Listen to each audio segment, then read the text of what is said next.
Hey guys, I am back for another video, and I wanted to do a little bit of a topic discussion today as it relates to personal finance and income. And topic of choice is gratitude versus contentment. This comes up a lot in the financial community.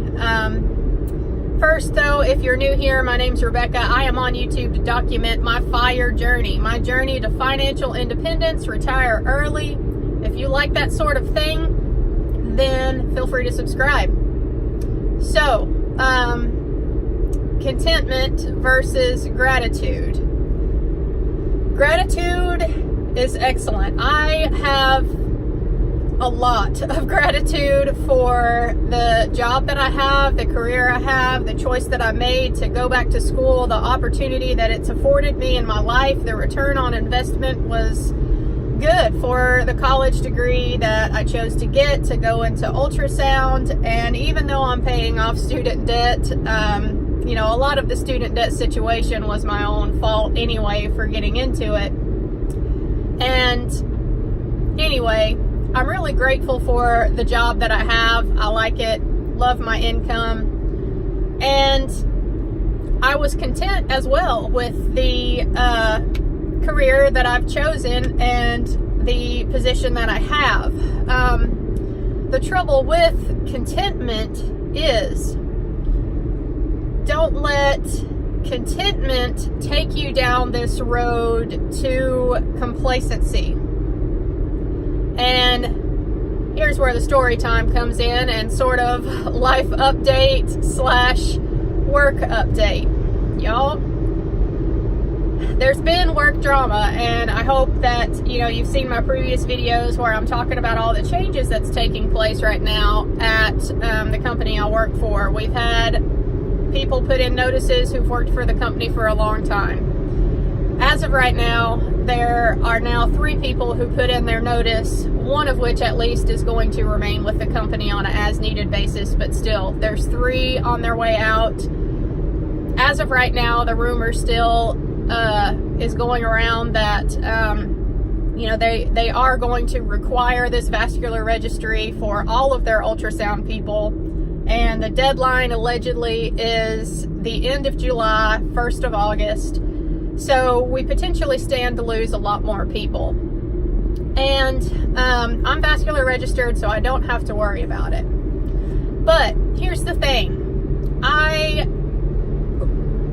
When things like this happen within a company, it's just sort of the nature of the beast that you start to take a look at your own situation, your own compensation. You hear things when people start leaving a company to go work somewhere else. They're like, they have to weigh the choice of whether it's worth it to get their vascular registry, remain where they are, or if they're going to get a better deal elsewhere and get, paid more if they don't want to become vascular registered for whatever reason. So, the people that have left, they're getting better pay working for other companies. And you hear this, so you kind of start to look at your own salary and try to do some comparisons. And the tricky thing is with ultrasound, and there's probably other careers like this too, but you can go to websites like payscale.com, glassdoor.com. I've even looked at bls.gov, the Bureau of Labor and Statistics, to try to get an idea of a fair salary range for someone with the registries I have and the level of experience I have. But the trouble with ultrasound is that it varies so much. Every range that you see for salary is going to just vary, because what you're paid depends on the years of experience you've worked, the registries you have, the location that you're in the country, the type of employment you have. I work, for a hospital and at an emergency department, so that's a different setting than an OB office that's, just for routine things during the day, and that's different from a vascular practice and so on. So it becomes really difficult to find out what a fair salary is. And this is the trouble that I was running into, because the range that I'm seeing, my pay falls into that range.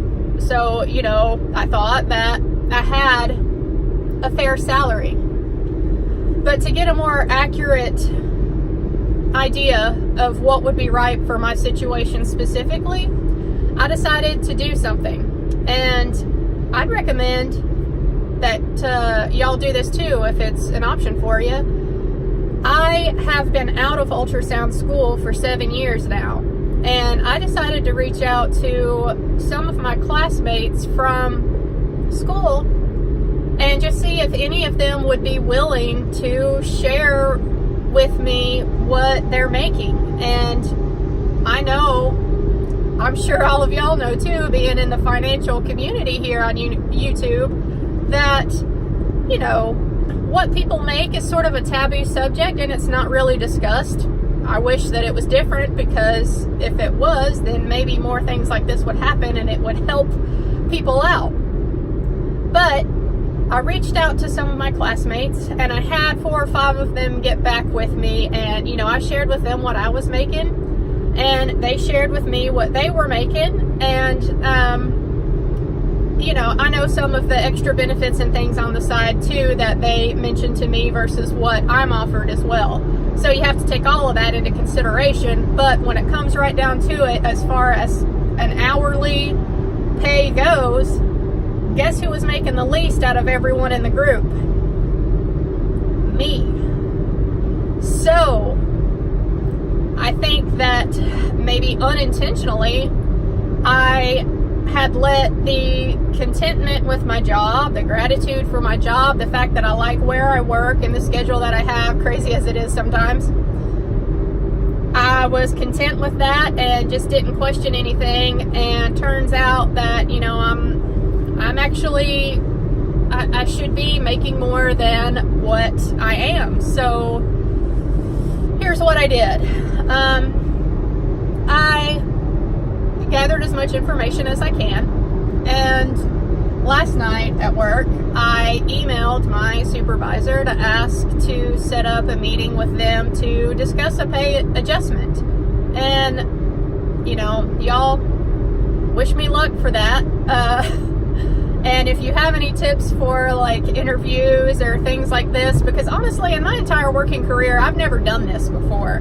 Apparently too, it's kind of common that women tend to not specifically ask for pay adjustments or increases. So, and really we need to do that more. I mean, in personal finance we always say, no one's going to look after your money better than you will. So ladies, gentlemen too, advocate for yourselves at your career. And if you've been there for a few years like I have, then perhaps it is time to do a assessment of where your pay is at, and maybe find out if what you are being compensated is fair, is still a good competitive rate for the market where you're at.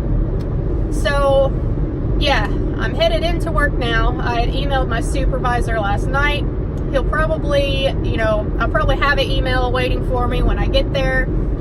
So wish me luck on that. I don't know when this interview will be where I discuss, getting my pay increased. But if y'all have any tips for that, please post them below and help a sister out, because, potentially this could make a huge impact on my income. And if I have a better income, then obviously I'll be able to put more money to my debt and reach financial independence faster. So yeah, that's why I wanted to do this little discussion where, a lot of people think maybe gratitude and contentment are kind of the same thing. And sure, maybe they're related, but they're not the same thing. Because, gratitude is great in and of itself, but contentment sometimes might get you into a little bit of trouble. And it has for me. when people talk about gratitude and contentment in the financial community, it's always sort of from the perspective of, oh, if you're grateful and if you're content, then you're not going to spend as much money on things. Well, this video, I'm discussing how contentment and gratitude can affect your income as well. So yeah, I just wanted to get this video out there, especially since it's been at the forefront of my mind for the last day or two. And yeah, I hope y'all got some value out of it. I'll keep you guys posted, let you know how the interview goes after it takes place, and maybe I'll have some good news for you. I mean, the worst that they can say is, no, we can't, offer you any pay increase right now, Really, that's the worst that they can do. I highly doubt they would be like, how dare you? You're fired for asking for a pay increase.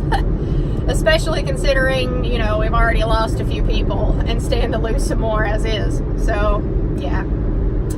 I will go ahead and post this. Thanks for watching. Bye.